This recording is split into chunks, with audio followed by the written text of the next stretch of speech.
He is the #1 life and business strategist, peak performance expert, and #1 New York Times bestselling author, global entrepreneur, and philanthropist.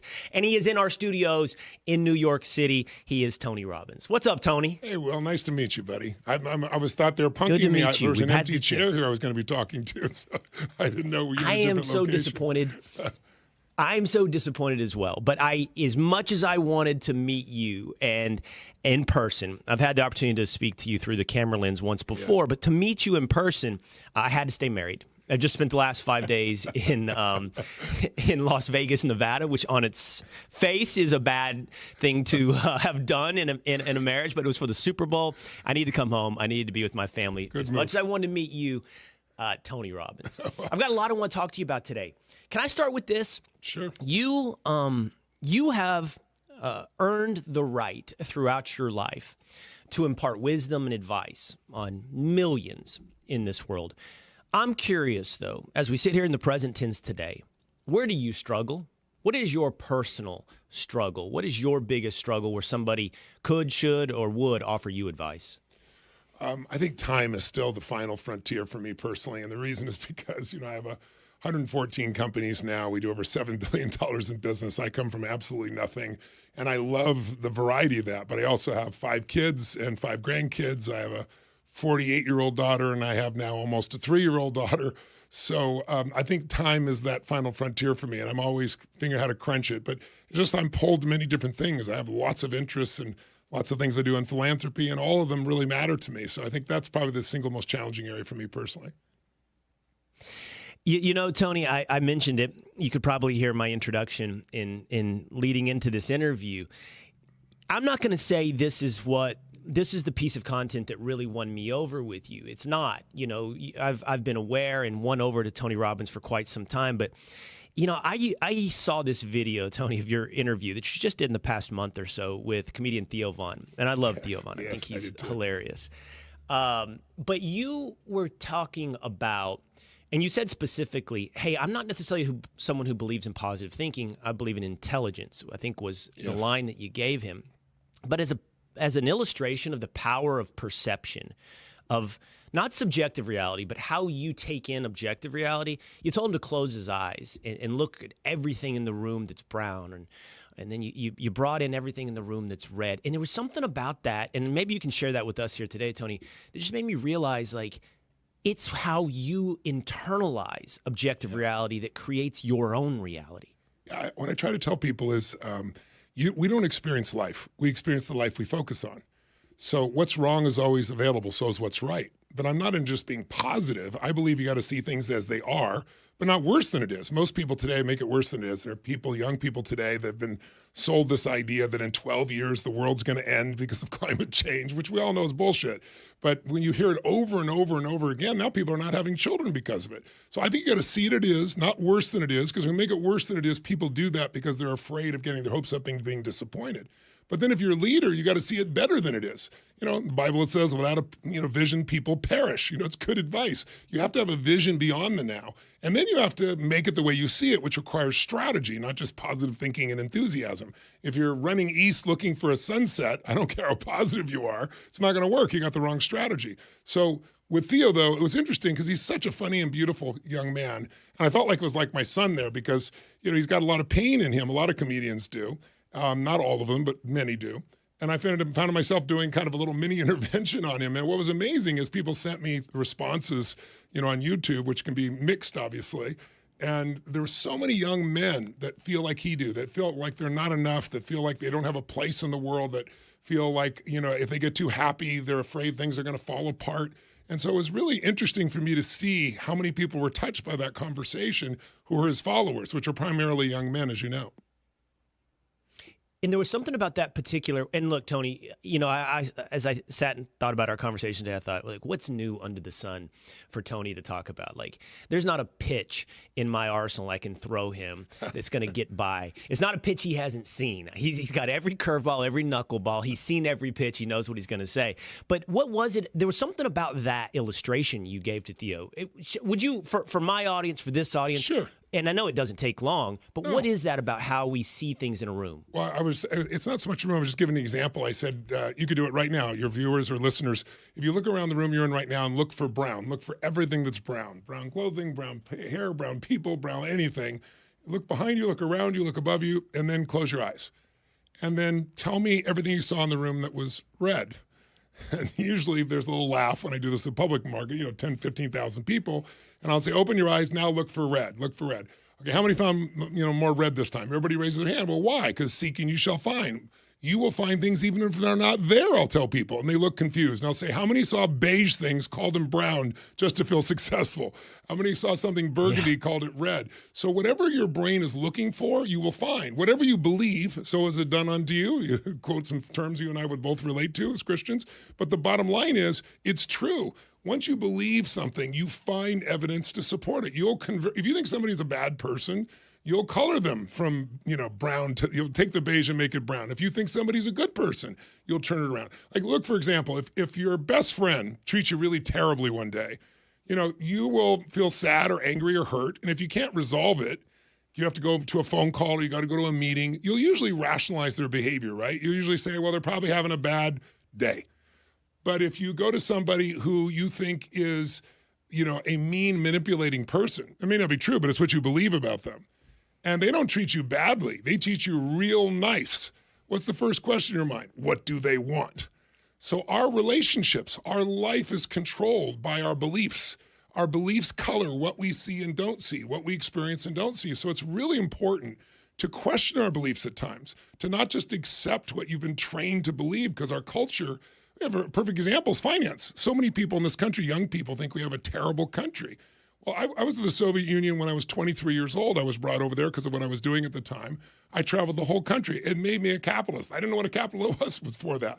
But everybody's supposed to be equal, and there was no equality. I was on these trains going from literally Moscow to Siberia with all these high-end people. Everybody's supposed to be equal, and they're having caviar. And we'd stop in every little train station, get out in the city, and there would literally be half a mile, quarter of a mile of people wrapped around these buildings so they could get in line for a quart of milk and a half a loaf of bread. And so it's like, I came back and said, you got to become, if you live in a free enterprise country, you got to do it. So most people in this country who hate this country or want the government to pay for everything, which of course it can't, it's already broke, they don't understand the opportunity. Their problem is they've been trained to be a consumer instead of an owner. I was trying to explain this the other day to a young person, and I said, do you have an iPhone? And by the way, do you have an iPhone? Well, of course. Yeah. So most people have one. I said, okay, so you have an iPhone. Have you bought several iPhones? He said, yeah. I said, well, I've been around enough. I bought every iPhone. So if you bought every iPhone since the first one in 2007, you've spent $20,600. That's the amount you've put out of pocket over that time period. Now, if you bought the stock, hear me now, you took the same amount of money you spent at that time for the iPhone, and I went back and made a chart so people could see it, and bought the stock, today all that adds up to $206 million. So it's like, no. Yes, that's the real number. That's the real number. So we just don't teach people. We don't teach people to question their limiting beliefs, and we don't teach them beliefs that empower them. So whatever you believe, you find evidence for it. How else can you explain all these young people who are pro-Hamas, not pro-Palestinian, pro-Hamas? They say, words are destructive, words are violence.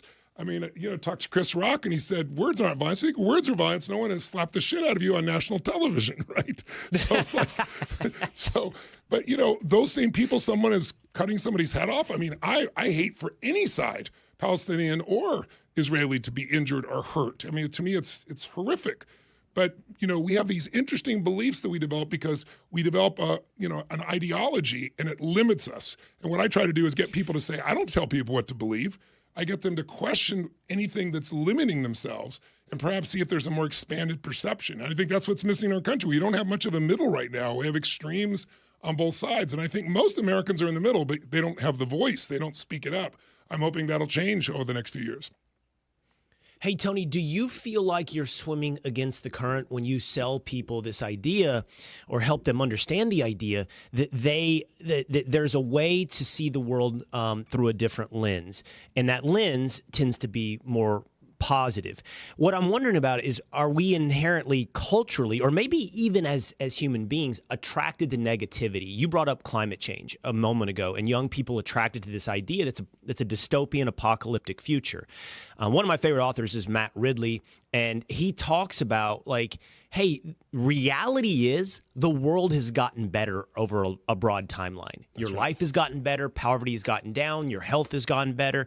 But what sells in the news and then what sells in a worldview is negative. And it makes you wonder, like, are we not naturally or culturally attracted to this apocalyptic future? And you, for example, then are swimming against the tide, swimming against the current to tell people, no, that's not actually an inevitability.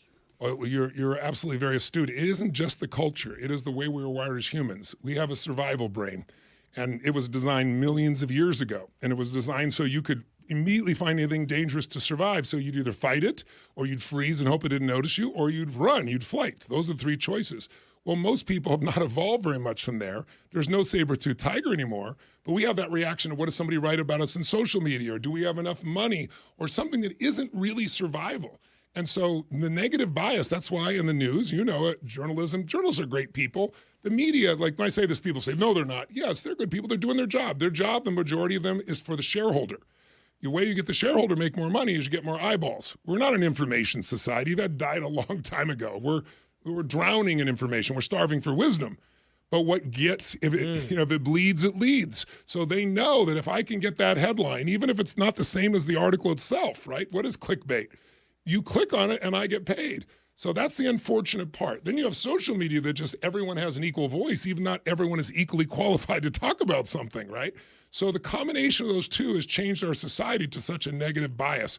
But that's true. That negative bias is in everyone. But that doesn't mean you have to live that way. It'd be natural to, drop your drawers and go to the bathroom wherever you are. That's the way it's done in some countries. But, we don't do what everybody else does. We culture ourselves. We raise the standard beyond just the fear-based of our brains, and we develop a different level of consciousness. So yes, but most people come to me when they're hungry. People come in to look at the demographics, and they see every age, every background. I just did a seminar for 1.1 million people for 4 days in 195 countries, all over the world simultaneously, in every time zone. And it's every walk of life. But what they all have in common is hunger. So people come to me when they're the best at the world because they're looking for those little things. They know, if I make this little change, just 10 degrees, but I take that at a week from now, a month from now, 6 months from now, I have a different destination, a different result, a different destiny. Other people come because they had a birthday with a 0 on it, or they went through a divorce, or they lost their job, or they've been doing the same thing forever and they're great at it, but they're bored out of their mind. So there's a hunger to change. Without the hunger, most people are never going to interact with me. And then when they do, I do things in deep immersive. I don't do something for 30 minutes or an hour and try and pump somebody up. Even my books are ridiculous. They're 500-600 pages, but people get pulled into them. And when I do seminars, they're 12 hours a day, 4 or 5 days in a row. These are people that wouldn't sit for a 3-hour movie someone spent $300 million on. But when you think about time is emotion. How long is a long time? When you're hating what you're doing, a minute's eternity. When you're loving what you do, time flies. And so I've learned how to engage people in a way where they enjoy themselves while they're transforming, instead of like it being a pain. And that's really why I've been able to do this. I'm entering my 47th year doing this. I can't believe I started when I was 3, of course, but you get the picture. Well, I've gotten the picture. And here's, again, and we're going to move on to talking about finance and investing in just a moment. But I just kind of personalize this with you, Tony, and everyone I'm sure does, but my own lens through which I come to appreciate what you have to say. First of all, I love what you had to say about information. Look, we're awash in information. And I actually think we are every intelligence in its truest sense is readily accessible all around us. That doesn't mean we make intelligent decisions, but what we are impoverished at is wisdom. And that's making sense of everything around us, both past, present, and future, and all of this information. And the wisdom that has, I grew up, here, you'll appreciate this. I grew up, I think, with one of your friends. He was somebody I spent every summer with. His children are my good friends, and we just partnered together on a fund to help raise money for the people that were devastated in Lahaina, Maui. But I grew up with Wayne Dyer, and I know that you and Wayne knew each other Well, and by the way, and I would say it to Wayne's face back then. I was like, "Oh, come on, manifest my destiny, Wayne. Yeah, I'm gonna, the power of positive thinking. And he'd laugh, and he was a great guy, and yes, he was a good, but and when a really you talk amazing about father habit, too. And those, gosh, is it 9 kids? Yes. Who are all really close to my family to this day. But, when you talk about habits, you talk about it, Tony, in a language that makes sense to me, like the habit of how I think about my day. Yes. I made one of my New Year's resolutions to get up every day and, meditate and reach out to someone, which, by the way, I'm not going to pretend like I'm super succeeding at all of this, but I need to build the habits. And there's something like functional and understandable Yes. about making this type of thinking a habit that has essentially compound interest in my life. Yes, it builds. Well, I give your viewers and listeners maybe a chance to consider it. Think about it this way. I'm pragmatic. By the way, I have very strong spiritual beliefs. I don't think there's a separation between those personally. Everything in the world is spiritual. God is a part of my life in every way. I feel I'm only here because I've been blessed. I started with absolutely nothing. I've done my part. But I could have done my part and not been so blessed. I don't take that for granted ever. But from a pragmatic perspective, if the quality of our life is what we focus on, then I tell people there's 3 decisions you're making every moment. And your audience can ask themselves, is this happening right now?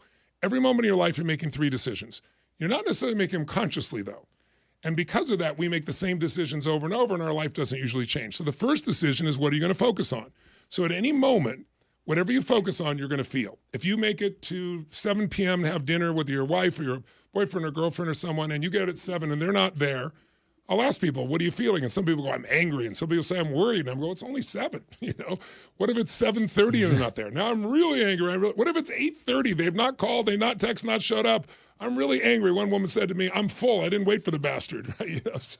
But the difference between whether you're angry or pissed off or worried has nothing to do with life. Objectivity. It's what you did in your head. If they were late and you're in your head, they always do this. They don't care. They're probably screwing around with somebody else. You're angry. If you said in your head, oh my gosh, what if they were in a car accident? Now you're worried. So we think the world is controlled by the outside. It's really our decisions of what to focus on. And the second decision is, what does it mean? Is this the end or the beginning? If you think it's the end of a relationship, you're going to make a very different decision than if you think it's the beginning of a relationship, right? In the beginning, you'll do anything. In the end, it's like, I don't know, type of thing. Does this person disrespecting me? Are they challenging me? Are they coaching me? Are they loving me? Whatever meaning you come up with will radically change your emotions, and that controls the third decision, what am I going to do? But let me give you a pragmatic way they could use this right now. Here's a couple patterns of focus that control your life completely. One question I'll ask you, and your audience can answer it for themselves. Do you tend to focus more on what you have or what's missing, especially with COVID and so forth? Where have you focused more on what you have or what's missing? What would you say for you, Will? For me, what's missing? Yes. And that's true of most achievers. And so what's good about that is it gives you some drive. What's bad about that is you can never stay fully fulfilled, because when you're constantly focusing what's missing, you never get to fill up with that joy and have it last, because you're always the next thing. That's what puts people on the hamster wheel. And especially during COVID, it was really easy to go what's missing, because there seemed to be a lot missing. But if you can focus on a different habit, the habit of what I have first, that feeling of gratitude changes your biochemistry. This is science. It's not attitudes or just mindsets. And in fact, think about this. The 2 emotions that mess people up in their relationships and their business and their career are fear and anger. Well, when you're grateful, you can't be angry and grateful simultaneously, and you can't be fearful and grateful simultaneously. So I have a thing I do every morning for 10 minutes, which taps into that gratitude and puts me in that state every day. Another pattern, do you tend to focus on what you can or can't control? What would you say you do? We both do. We all do both, right? Which one do you focus more on? Well, I would say this is a big issue in my life. I am much more fulfilled when I have control, even if I fail at that control, than when I am out of control. So as far as my focus, it's probably on obtaining some measure of control, because the out of control focus is so unproductive for me, and I hate the way I feel. It's the source of most of my unhappiness. Well, it's true for most people, because all the research shows the more you feel in control of the events of your life versus your events are controlling you directly affects to your level of happiness and self-esteem.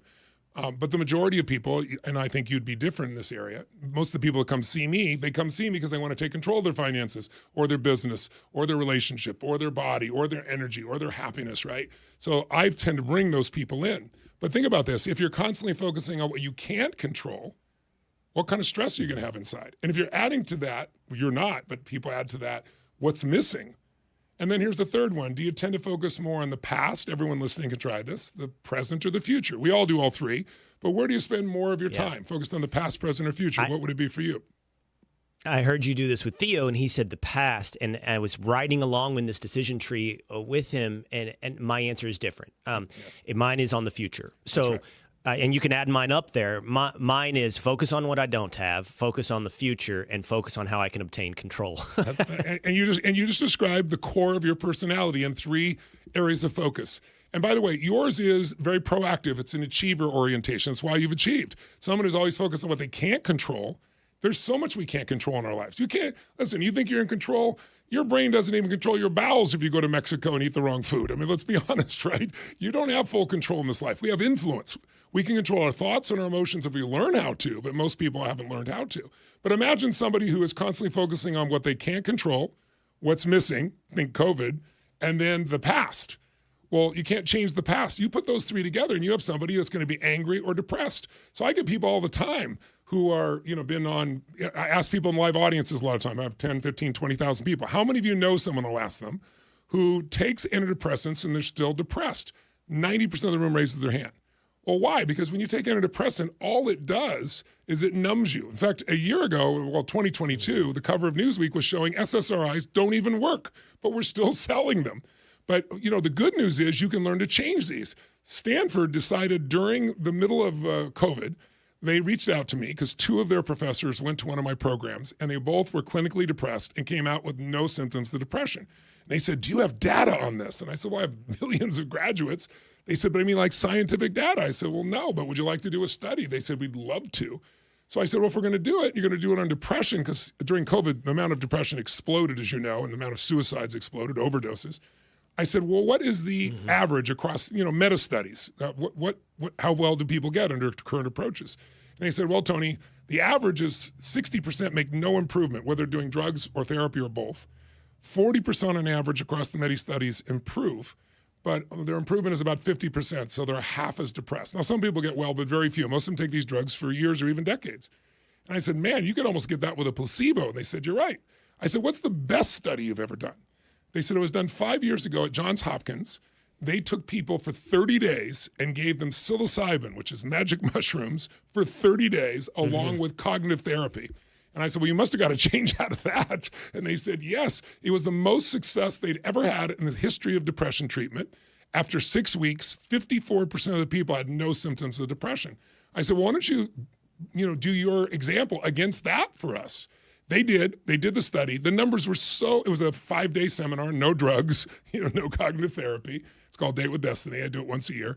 And they then followed up. The numbers were so insane, they didn't want to get, blacklisted or, canceled. So they sent out all the data blindly to 3 other organizations. Here's the result. After 6 weeks, 0% of those people had clinical depression, no symptoms whatsoever. 17% went in with suicidal ideation. They all left with no suicidal ideation. 11 months later, follow-up, no depression, 71% reduction in negative emotions, 52% increase in positive emotions. So now we're doing a 1-year study that's on quiet quitting, to give you an idea, in business as well. So we just change a few things, and you radically change how people feel and how they operate. There's some simple, pragmatic things you can do. Tony, one of the things, and I've had this conversation here on the Will Cain Show over the last couple of weeks. I'm going to give you an example. You don't have to address the example, but, I would talk about the Republican primary, and I would say, listen, something's not working for Ron DeSantis. It was just an analysis of reality, right? Yes. It's not endorsement. It's not I'm not waving pom-poms, and I'm not cheering, anyone's failure. I'm just trying to accurately assess reality. My argument to the audience is you have to accurately assess reality in order to change reality. Yes. And so, but so much in news, especially when it comes to politics, has become don't say anything negative, because essentially we want to manifest our destiny. Like talk positive and then it turns positive. The reason I'm bringing that up is I think you need to understand reality. I think, that's step page. one. Mm-hmm. Step two, diagnose, improve reality after you've analyzed it. That's right. So you're talking about SSRIs here. Here's what I would ask you. So we know that young women are having a huge problem with depression, kind of starting around their teens, and it seems to correlate with the adoption of social media. Without a doubt. We know that young men are having a big problem, maybe a little bit later, but we see the suicide and depression with young men. I've speculated as to why. You are very well positioned to tell us, what is the diagnosis of reality? What is happening with young men, and maybe with young women as well, when it comes to depression? Well, the studies with young women, the more they spend time on social media, the more likely they are depressed. And it's because we have this insane double standard for women, which is they're supposed to look like, somebody that's on heroin, that their body is skinny and acts a certain way and be a certain way. And as you know, no one actually publishes reality in social media. They use filters and they make themselves look better. They make their life look better than it is. And so people feel about their lives by comparing who they're around. Well, that used to be the people you growing up with. Now you're comparing to multi-billionaires, models, and people of that nature. And so it's overwhelming for women because it's so insane that they're held to the standard. Men don't have the same standard. You see, men usually are more suicidal because they feel like they're not enough and don't have a compelling future. They don't have a place in society. Yes. They don't have a way of making it. They don't have a way of proving who they are. And, when I did Theo's piece, the thing that struck me again was how many men like he are focused on the past, feeling like they're worthless, feeling like they're not enough. I mean, Theo's a genius in what he does, and yet he still was operating from kind of the past. His focus has been on these meanings he made about himself years ago, and he's gotten so used to it, as he described it, it's like a friend. It's like this sadness, this overwhelm is like a friend. Well, I said, it is not your friend. It's just a habit. I call it an emotional home. When you see people, like, for example, in some parts of the country where a cyclone comes in or a storm, it destroys their home and they're crying and they got nothing left, but at least they survived. And you'd have to have, ice in your veins not to care for them. But when you see them rebuild and go through it again, about the third time, most people's brains go, why don't you move? But they don't move because it's all they know. It's their home. And we have an emotional home. And even if it's not a good place, we go back to what we know. So what I show people is it's time to maybe, you don't have to give up your home, but maybe it's time to expand your home and have it include a new set of emotions. If I had your audience write down on a piece of paper right now, and I'll do this in seminars, I'll say, draw a line down the middle, and on the left side, write every positive emotion you experience in an average week. Not once a year, not once a month, but once a week at least or more.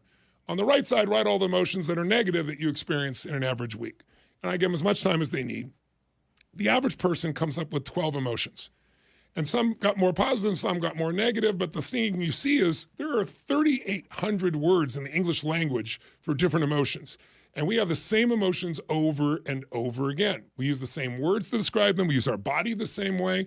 And so what I show people is how to expand it. You're ripping yourself off by having such a limited list of emotions, but people do it because of what they know. So I put people in environments where their energy is so high, their biochemistry changes. And now they start to feel differently and they start to link it. It's like if I asked you where you were during 9/11, if you're not an American, most people can tell me where they were, who was with them, what they saw.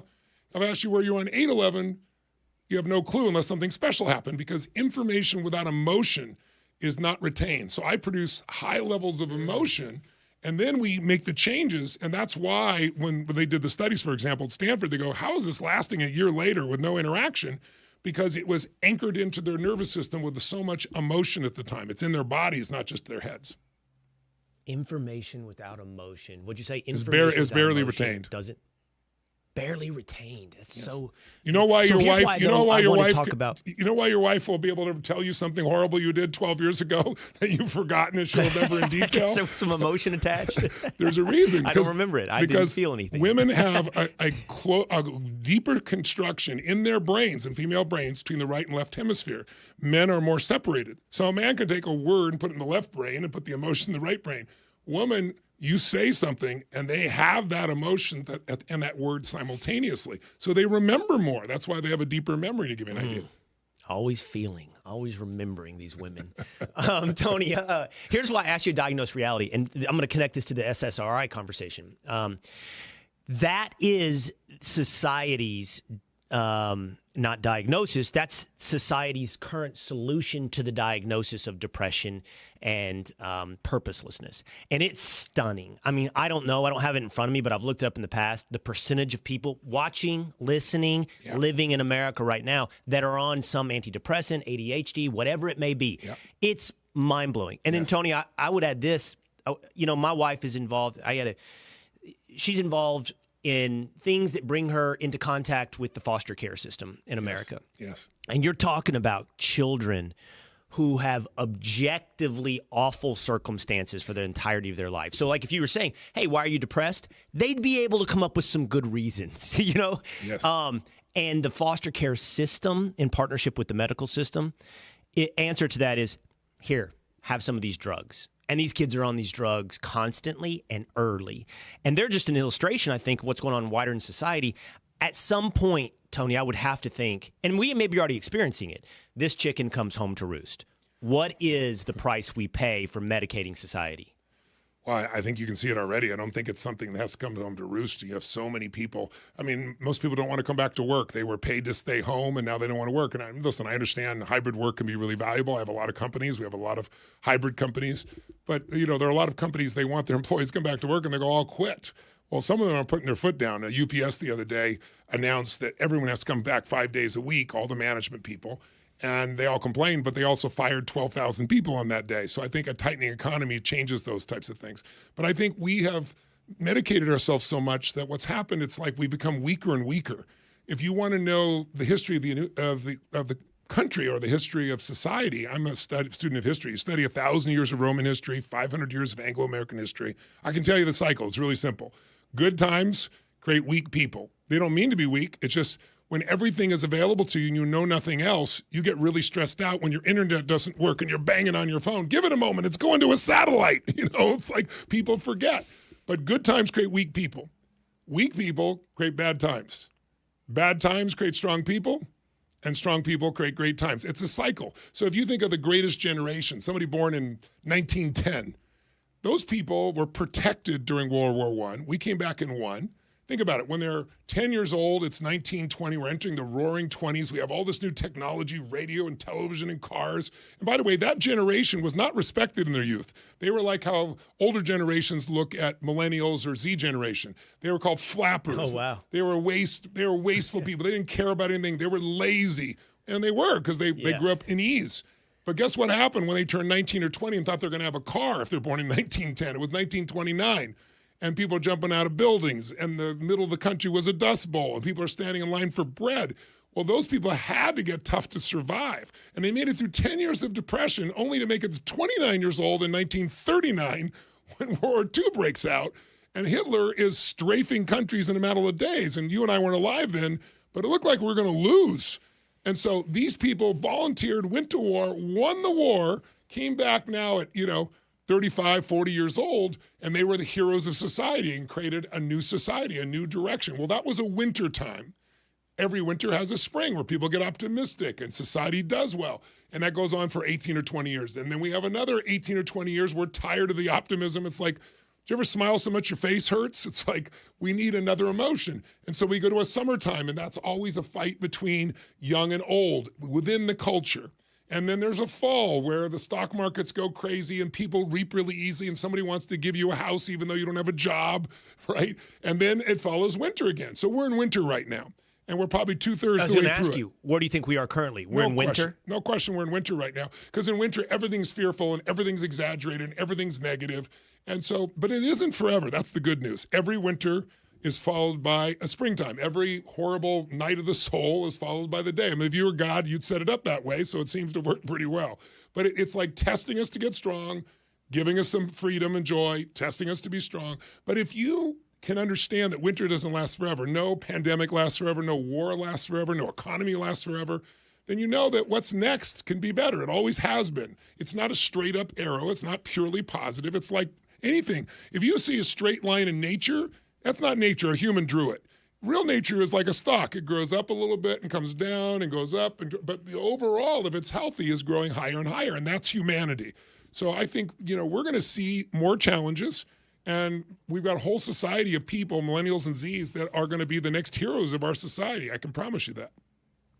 I love that cycle analysis. I've never thought about it through the 4 seasons. I've read about, by the way, The Fourth Turning, which says... Yes, that's one of my favorite books. I interviewed those guys in the 1990s. Oh, really? Yes. Yeah, and that's the projection there. Is it an 80-year cycle they talk about? Things move in 80-year cycles? Each season is roughly 20 years. It used to be 100 years in times of Rome, but it's gotten tighter now. Everything's faster. So, yeah, it's 18 to 20-year cycles that we go through. So think about the scary thing, Tony, is after the war. Think about after the war, the late 40s, 45 till about the time that the president was shot, meaning JFK. It was a very optimistic time. Then the summertime, he gets shot, Martin Luther King, Robert Kennedy, and what happens? All hell's breaking loose between the generations. And then think about the difference in the 90s and 2010s. Pragmatic kids grew up and said, I'm more interested in economics. I want to have my life be a certain way. So we go through these cycles emotionally, and if you understand them, you don't freak out so much. It's like I hear people all the time saying it's the worst environment ever politically. And I sometimes when I do these events, I have these visuals I throw up, and they're placards from Jefferson and Adams during their campaigns. And if you read what they wrote about each other, it makes what Republicans and Democrats or right and left write about themselves seem nice. I mean, it was brutal what they wrote in those days. This is just the cycle we're in. And you want to learn. Look, when winters come, some people freeze to death. Other people get smart and they ski and snowboard and build a fire and grow their business and educate themselves. This is the time to do all the above and retool yourself for the next period. And the story of humanity is to save up for winter, to last through the winter. And that takes us to your new book, by the way, yes. The Holy Grail of Investing, which you go into. This is the third in a trilogy on finance that you have written. And in this one, you're focused, pretty tightly on private markets, the markets that have been available to elites and somehow elusive to average investors for quite some time. Private equity, private debt, private placements. And I want to talk about some of that, but I'm going to start, as I always do, with where my natural curiosity begins. And you talk about in the book sports investing. Yes. And sports investing, obviously, I'm a massive fan, but from it's interesting the place that sports is arriving in entertainment, but also in society where it's live, and it's one of the few places anymore where we still congregate as a people and experience reality together, communally. And as such, it's made it a valuable business. One you point out hasn't always been available for us. Now there's private pools where people can jump into, but there's some teams like the Braves and Manchester United you can buy into publicly as well that are publicly traded. That's true. And this is part of what you talk about is getting increasingly accessible for average people, sports investing. Well, for two reasons. The first reason is because the book is really teaching something that Ray Dalio taught me, which he's one of the greatest investors of all time, managed $170 billion, to give you an idea. And he talked about if you can find 8 to 12 uncorrelated investments, big word for some people, it just means certain investments tend to move together. They move up together or go down. If you know stocks and bonds, they're supposed to go in opposite directions. Of course, in 2022, they all went down. But finding 8 to 12 is not easy. But if you look at it, I interviewed 13 of the most powerful people in private equity, private credit, private real estate. And these are $20 to $100 billion companies that are getting returns of 20% per year compounded for decades, some of them 30%. That's unheard of by most individuals. But if you're in the stock market, you got 9.2%. That's been great for 35 years. If you were in average private equity, not the people I have in the book, you had 14.2. So you literally were getting 50% more money per year compounded. So think of $1 million as a round number. You can make it 100,000. But $1 million put in the stock market 35 years ago, it's $26 million today. $1 million in private equity, $139 million. Every stock market in the world. So how does that relate to sports? Well, these teams have never, I had worked most of my life to make enough money to actually be a purchaser of a sports team with other partners. I bought the LAFC football club with my partners, helped to build the stadium, had a blast doing it. It was just fun, like you said, just amazing. But it's more than that. Now, these teams, it was announced yesterday in the New York Times, the NFL is going to decide in 6 weeks. But the NBA has already done this.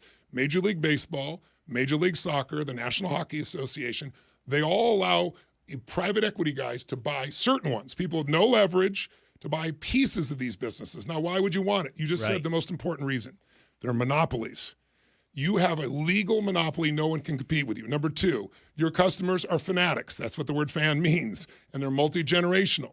Number three, it's not tied to the stock market. When the stock market goes up and down, it has no impact whatsoever on sports.